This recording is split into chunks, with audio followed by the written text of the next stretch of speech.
Hate crimes are on the rise again in America. At least that's what the FBI statistics are showing for the year 2021. And as always, African Americans are the primary victims of reports of hate crimes. 63% of reported hate crimes in the year 2021 from the FBI were reported by African Americans. Indeed, about a third of HBCUs received either bomb threats or threats of violence from potential white supremacist groups. Additionally, students at predominantly white college or black students at predominantly white colleges have faced increased incidents of hate crimes, racial discrimination, and other threats to their personhood. We have seen this happen throughout the country. We cannot no longer ignore it, whether it be in Charlottesville, Virginia, or if it's the Proud Boys or the Boogaloo Boys or some of these other groups that were involved in January 6th. These people are no longer hiding. These people are no longer afraid, and we're seeing this metastasize into a new form of American extremism that is becoming increasingly dangerous. Just this week, the governor of Michigan, there was a plot to kidnap her, and one of the assailants was sentenced to 16 years in prison as opposed to getting a life sentence, as most people would get. We saw the threats against the Kentucky governor during the last election cycle. Additionally, these extremist groups are increasingly becoming a threat to the national security of the United States of America, and these far right-wing extremists are well armed, well financed, and they seem to be more motivated than ever. Joining us to discuss this issue and some of the cases in this sphere, we're joined by Reverend and attorney, Reverend S. Todd Yeary out of Baltimore. Reverend Yeary, how are you doing this evening? I'm good this evening, Brother Robert Patillo. How are you? I am outstanding, and I thank you so much for joining us on this Thursday evening. So we went over a few of the statistics. We see that these crimes are increasing. What is motivating these white supremacists to now come out in the open and be more active than we've seen them perhaps in the last couple decades? Well, I'm not sure if they're more active or we're just more aware. That's the first thing. I think because we're getting more of this information publicly, it gives the impression that the incidences are more numerous. The other piece is how law enforcement has classically treated racial animus and racially motivated crimes. And so I'm not necessarily certain that this is an uptick as much as it is an awareness shift, the hostility, the racial microaggressions that often turn into other types of challenges is nothing new. And so I'm really kind of wondering what this is versus what this isn't. What we do know is that it's more public.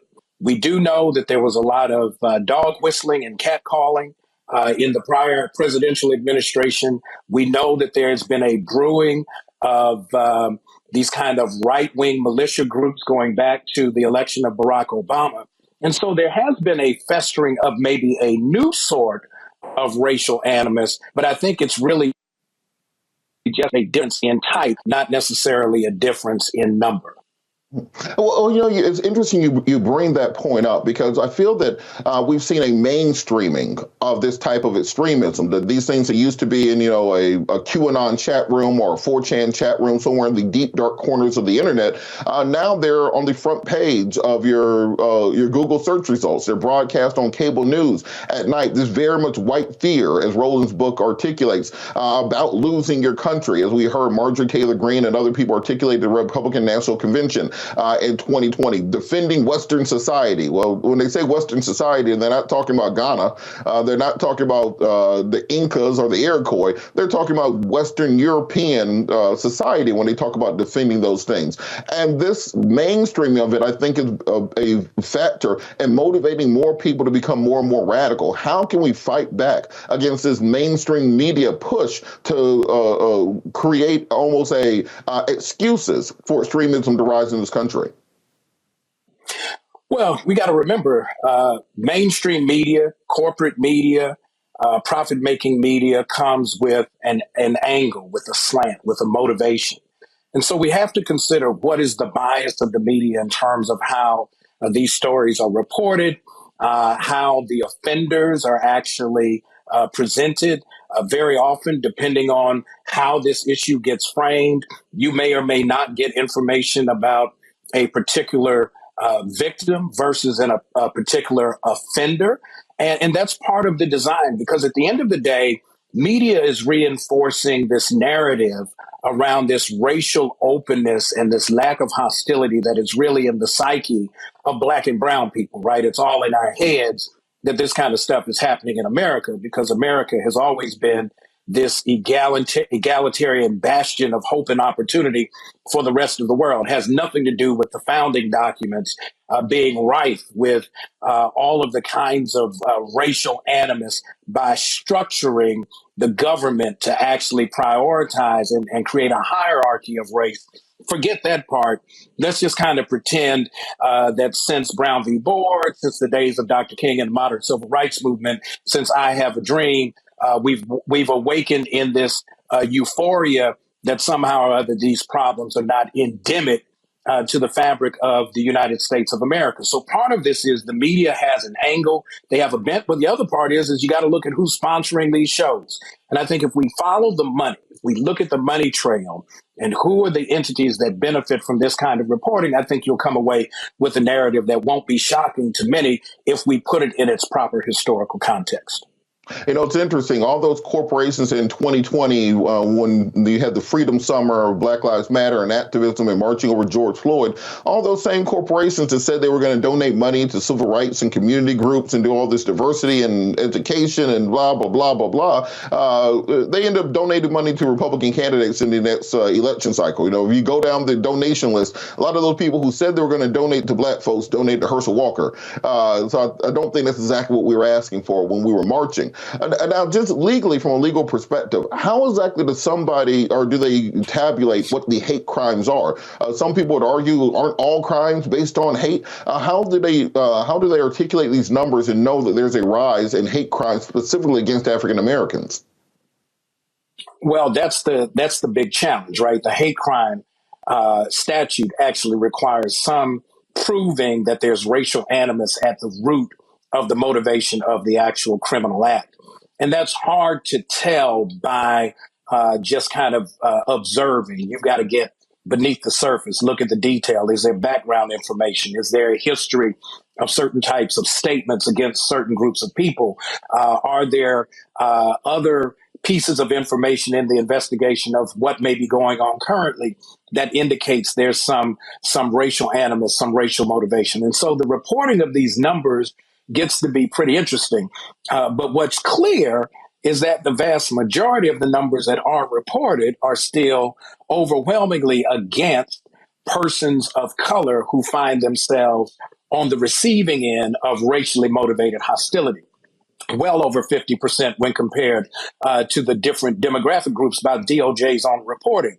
And so when we look at the number of instances, the disparities in terms of who's actually involved, actually being terrorized in this process means a whole lot when we go back and look at how we just got the Emmett Till anti-lynching law passed. So when we look at mob action motivated by racial animus, the real question for me is not only do we have hate crimes investigated, but will hate crimes be prosecuted under this new law that is very, very recent within the last year or two to be able to make sure that we mitigate, we push back against this trend of frequency where you can see marches in Charlottesville crying out, Jews will not replace us.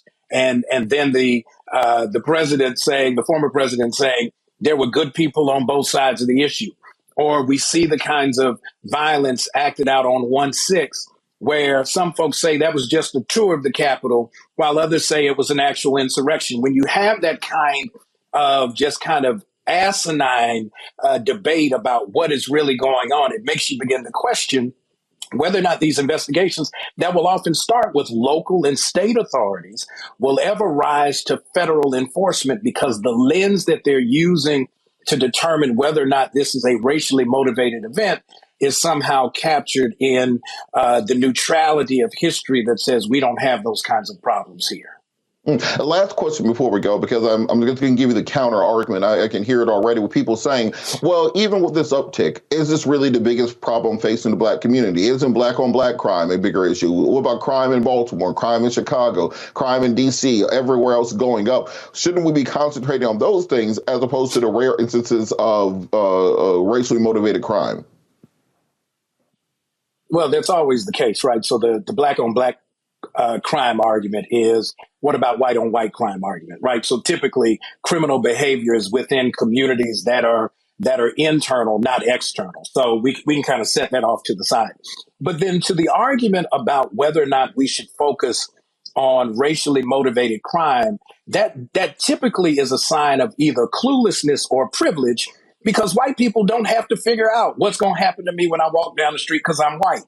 Black people, depending on where they are, what they're doing, as we've seen in some of these other cases that have recently come up, you begin to kind of raise this question, right? When you have, even in Maryland not too long ago, a white guy who kills a young brother who had just graduated, gotten his commission in the United States Army, kills him before he can actually spend one day of service as an officer in the military. We have these things that happen, and they're not a figment of our imagination. And to continue to pretend that somehow or other these numbers are either insignificant or somehow irrelevant shows short shrift and will really reinforce the kinds of racial hostility we're seeing playing out in communities across the country.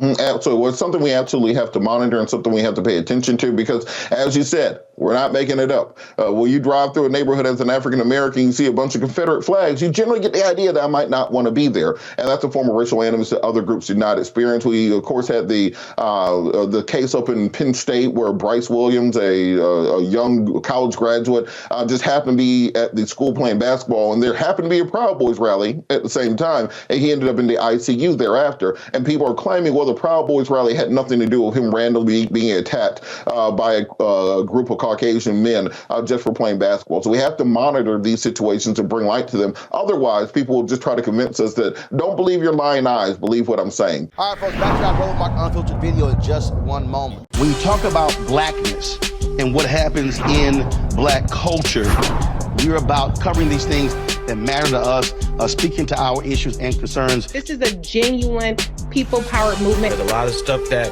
we're not getting. You get it, and you spread the word. We wish to plead our own cause. Too long have others spoken for us. We cannot tell our own story if we can't pay for it. This is about covering us. Invest in black-owned media. Your dollars matter. We don't have to keep asking them to cover our stuff. So please support us in what we do, folks. We want to hit 2,000 people, $50 this month, raise $100,000. We're behind 100,000, so we want to hit that. Y'all money makes this possible. Checks and money orders go to P.O. Box 57196, Washington, D.C. 20037-0196. The Cash App is $RM Unfiltered. PayPal is R Martin Unfiltered. Venmo is RM Unfiltered. Zelle is Roland at RolandSMartin.com.